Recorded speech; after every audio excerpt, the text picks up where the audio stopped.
Me gustaría que piensen porque por ahí en muchas partes del texto se habla de la huelga, del derecho a huelga, se habla de las convenciones de la OIT a favor del derecho a huelga, y bueno, y cuáles son las consecuencias de la misma, y cuáles son las respuestas de las patronales. Hay un texto muy viejo, creo que es de 1921, de un filósofo que se llama Walter Benjamin, o Walter Benjamin, como les guste, que se llama Crítica a la Violencia. En ese texto, en su primera parte, Benjamin expone que este Estado, tal cual lo conocemos, el Estado de Derecho, y tal cual lo había descrito en algún momento Max Weber, se arroga el monopolio de la fuerza pública.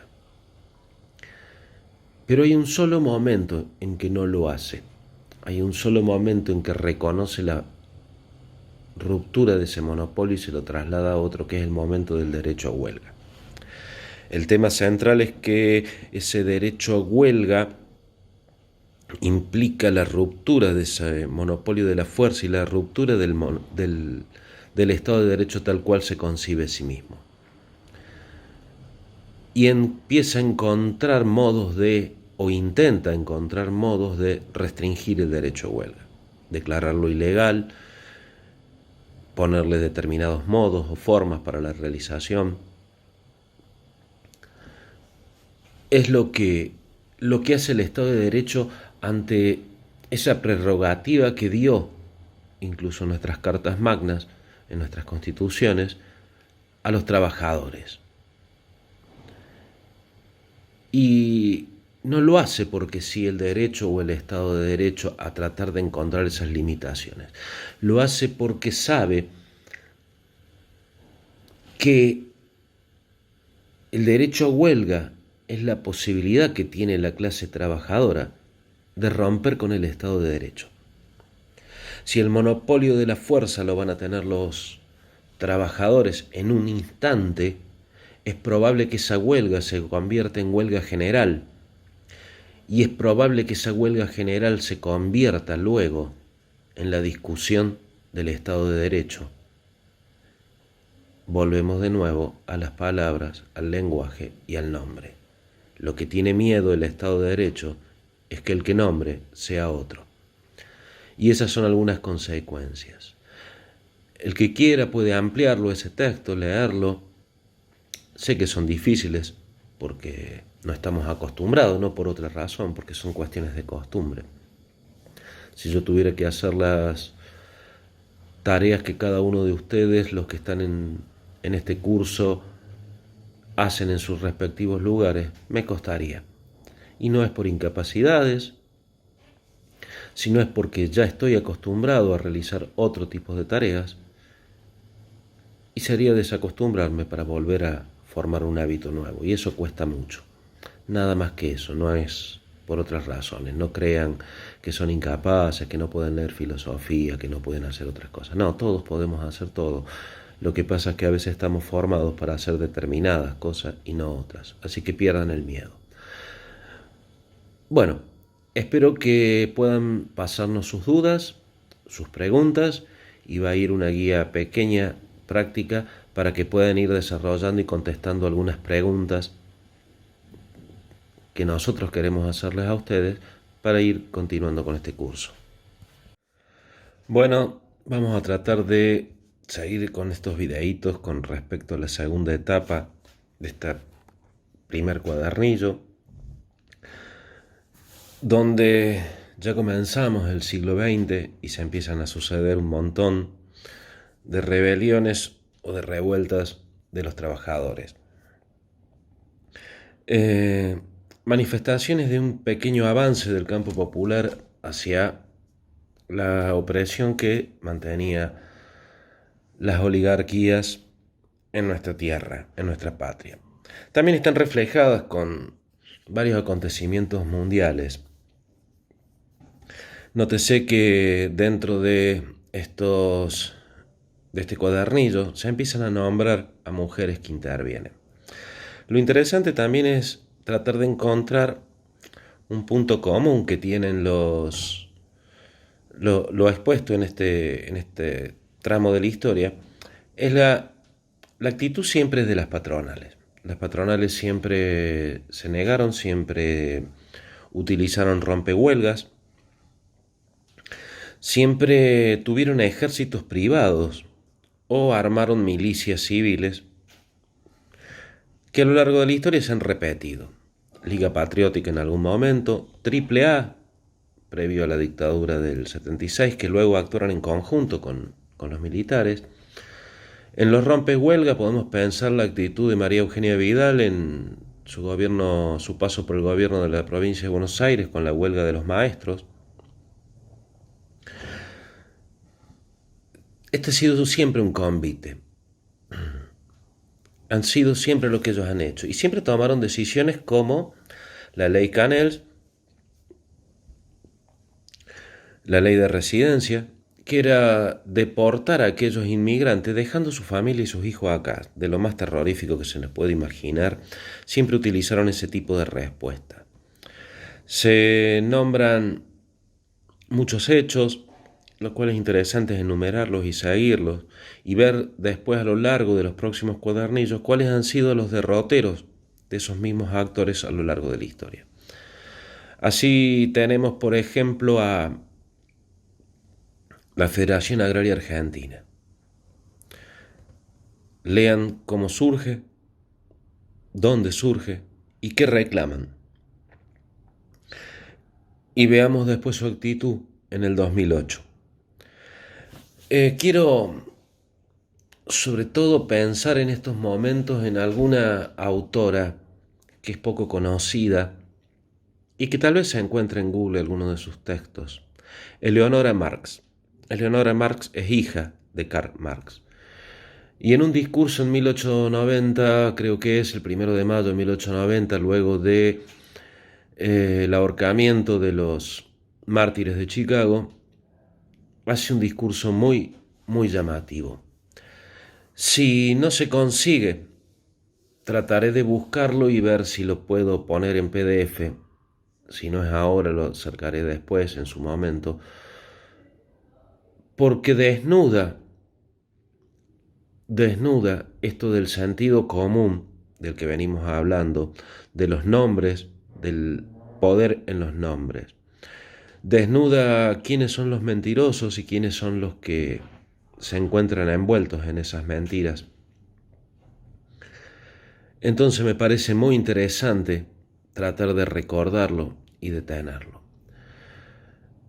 Después, bueno, hay un montón de acontecimientos que nos va mostrando nuestro texto y los podemos retocar con algunos otros elementos que también son importantes a la hora de comprender la historia. Los sucesos de la Patagonia, lo que llamaremos la Patagonia rebelde, comenzaron por el reclamo de los trabajadores, por las condiciones laborales, que eran de sol a sol y a veces eran más largas. Recuerden que en una parte Vialet Macé había hecho un tratado y había recorrido todos los lugares de trabajo y había contado cuáles eran las condiciones de trabajo de nuestra clase obrera, sobre todo en las zonas rurales, que el sol a sol se extendía mucho más, que a veces comenzaban a las 3:30, 4:30 de la mañana para poder llegar a sus puntos de trabajo y volvían a las 9 de la noche.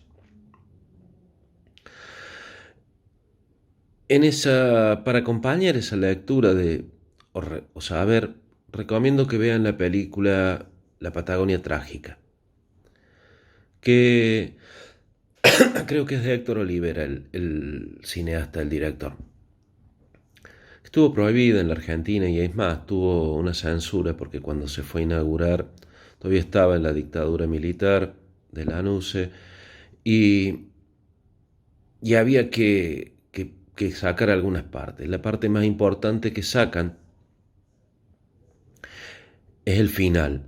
El final que nosotros vamos a ver en la película no es el que tenía previsto Olivera.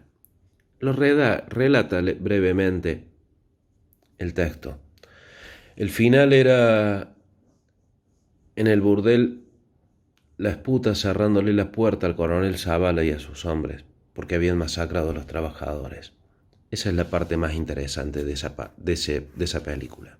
En esta primera etapa es muy importante destacar el rol de los periódicos que se convierten en órganos institucionales prácticamente de las organizaciones sindicales que se van desarrollando en nuestro país con la llegada de la ola de inmigrantes que vienen de Europa, ellos mayoritariamente socialistas, anarquistas, en donde podemos ver, si quieren remontarse, yo les aconsejo que lean o les hago llegar a través de esta línea Las hojas de la memoria, que es un libro muy, muy interesante que Horacio González realiza, en donde hace una investigación a través del rol del periodismo obrero en la historia de nuestro país, ¿no? Y está bueno porque nos remontamos a 1858, por ejemplo, en donde nace El Proletario, que estaba dirigido por Lucas Fernández.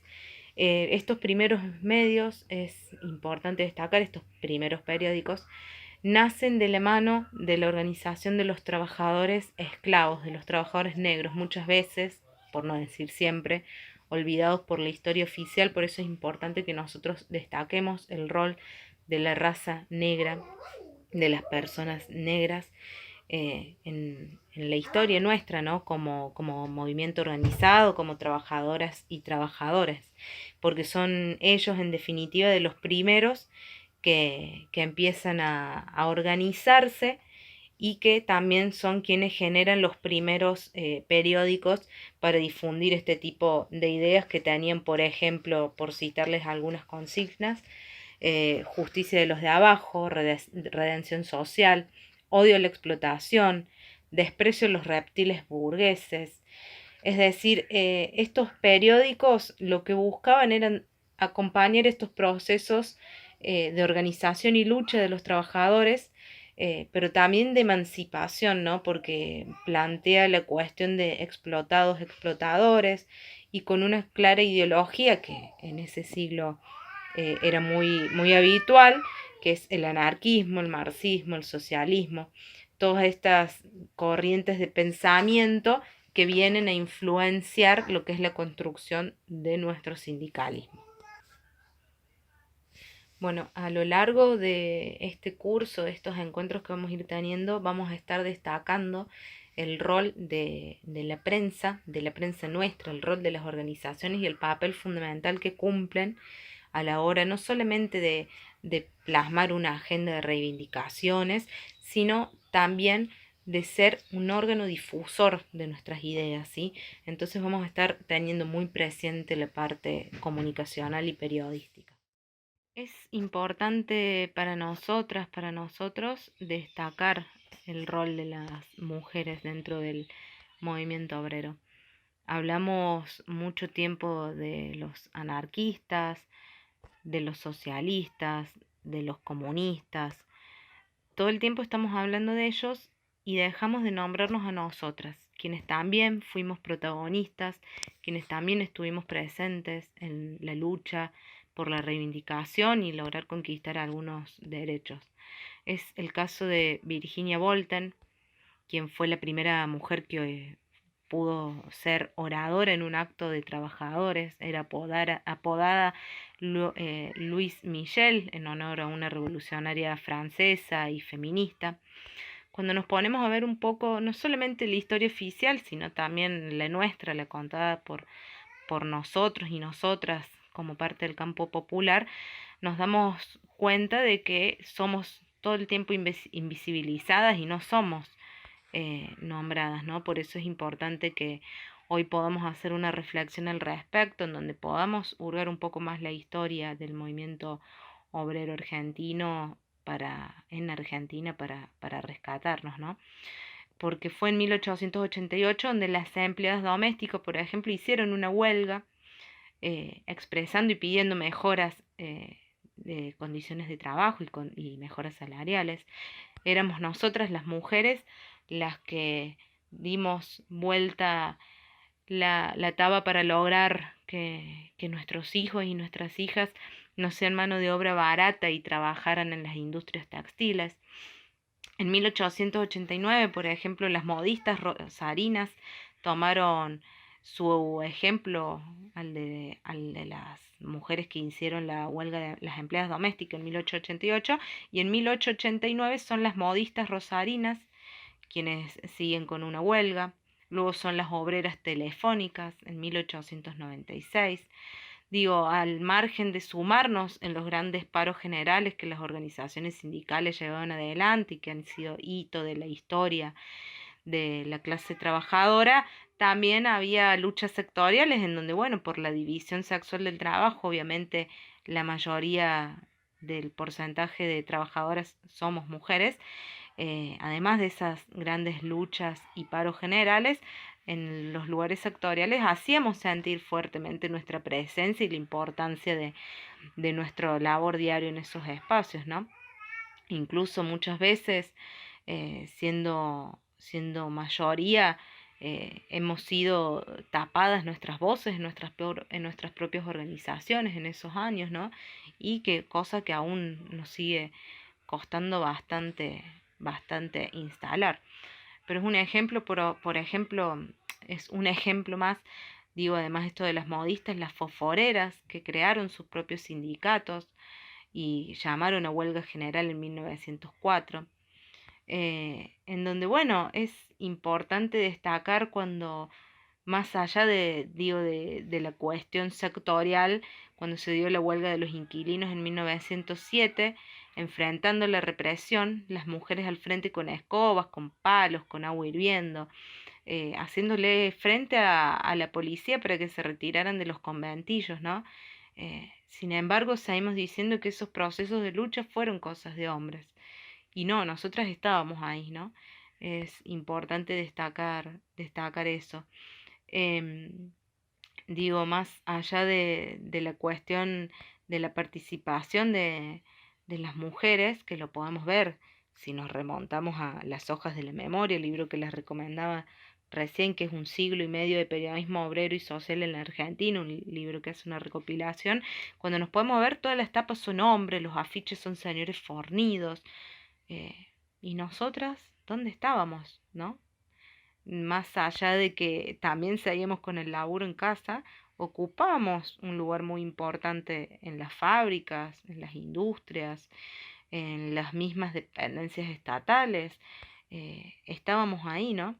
Entonces, importante tener en cuenta que en la calle y en la fábrica estábamos codo a codo en esa lucha en busca de intereses, y de conquistar mayor cantidad de derechos, ¿no? Nos parece sumamente importante retomar y que destaquemos eso.